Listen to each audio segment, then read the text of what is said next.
저는 성찰 일기를 쓰면서 제 트라우마가 고립에 대한 두려움에서 온다는 것을 알게 됐습니다. 제가 고립될 수 있다는 생각을 하게 되면 바로 동결 반응으로 이어지면서 주변 사람들의 과도한 관심과 인정을 갈구하는 스트레스 주기가 나타나곤 합니다.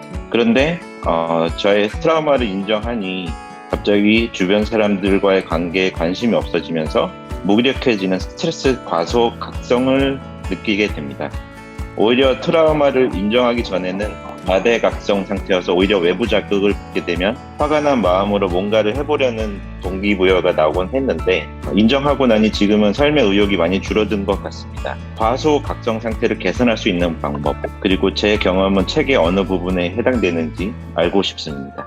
So, your experience is actually very common, and it takes a lot of courage to admit how much isolation we're feeling and how stressful that actually is for our minds and bodies. We are wired to connect, even though most of us aren't socialized to really recognize and work with that truth.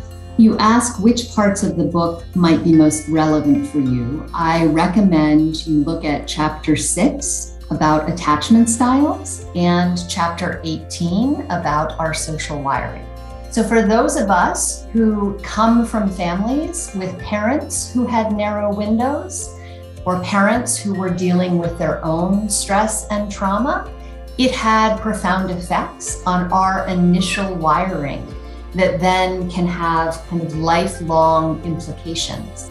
So for those of us who started life with narrow windows ourselves and an insecure attachment style, like I did, like many, many people do, relationships can be extra stressful because we both are wired to need that connection, and yet we didn't get the opportunity to fully wire our capacity to connect with other people and to feel safe in those connections.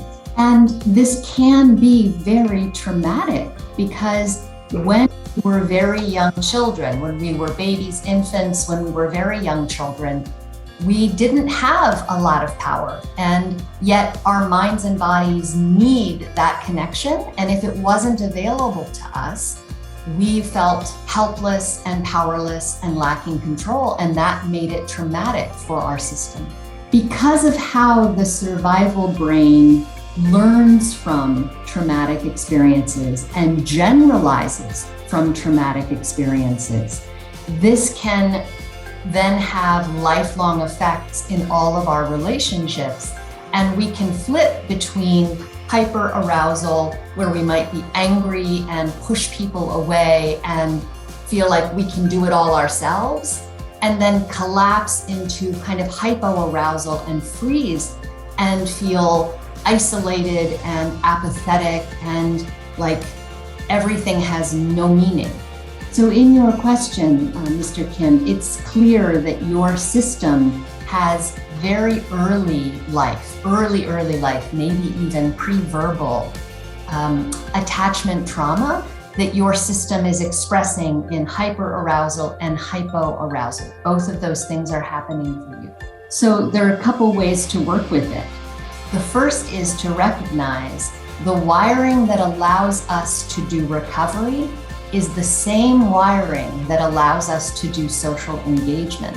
And so we can work to strengthen that wiring and widen our window in both ways, both in terms of getting enough recovery so that we are widening our window in that way, and also in terms of developing relationships with people that feel safe, where we can tolerate being stressed or experiencing emotion while we're connecting with someone else, and not overriding it when it begins to feel like too much, to take some space, but to really build up our ability to tolerate being stressed and having emotions while we're making contact with someone who is safe.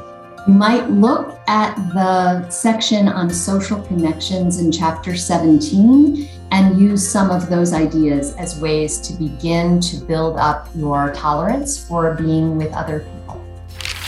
저는 이제 두 아이를 가진 아빠입니다. 첫째 아이는 이제 모유 수유부터 이제 직접적으로 5세까지 부모가 직접 육아를 하면서 정말 애착 육아에 전념을 다했습니다. 그렇게 키운 이제 첫째 아이는 사소한 문제에도 쉽게 공황에 빠지는 그런 이제 불안한 아이입니다. 이제 반면에 모유 수유도 못하고 육아에 거의 신경을 못 쓴 둘째 아이는 이제 불안하지도 않고 너무나 안정적입니다. 이런 이제 너무나 다른 둘을 보면서 애착 육아보다는 부모의 후생학적 유전 요소의 대몰림이 너무나 큰 영향을 미치는 게 아닐까 하는 생각도 듭니다. 태어날 때부터 인내창이 극도로 좁아져 있는 9살 첫째 아이의 성향을 바꾸려면 어떻게 해야 될지 저자님의 이제 조언 부탁드립니다. Thank you for this question. I think that it is very possible that your older child did experience more stress arousal, not necessarily from the breastfeeding, but from whatever might have been going on in your family in terms of stress during your older child's first few years. It's often the case, actually, that the oldest child does experience more anxiety because new parents are dealing with this major new stressor of being parents. But it is wonderful that you are reading the book and that you and your wife are interested in helping to support your child, your 9-year-old child, in having a wider window. So all of the things that you can do to widen your window and your wife can do to widen her window, you can also begin to practice those things and do those things together as a family with your 9-year-old.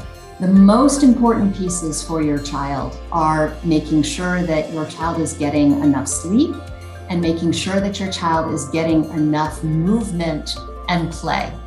So if your child tends to have a lot of anxious worry, if you can spend some time sitting with them, asking them what's going on, talking through whatever the fears are, and then getting some play together or going out and taking a walk or getting movement together.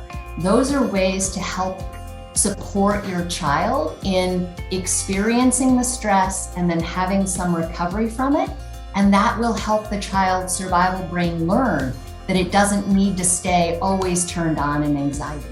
There's one last thing I would say is if your child spends a lot of time on devices, on a phone, on the computer, that's actually very anxiety producing for the child's survival brain. So making sure you limit screen time and making sure that you ensure that your child has friends and spends time with other children. That's very important.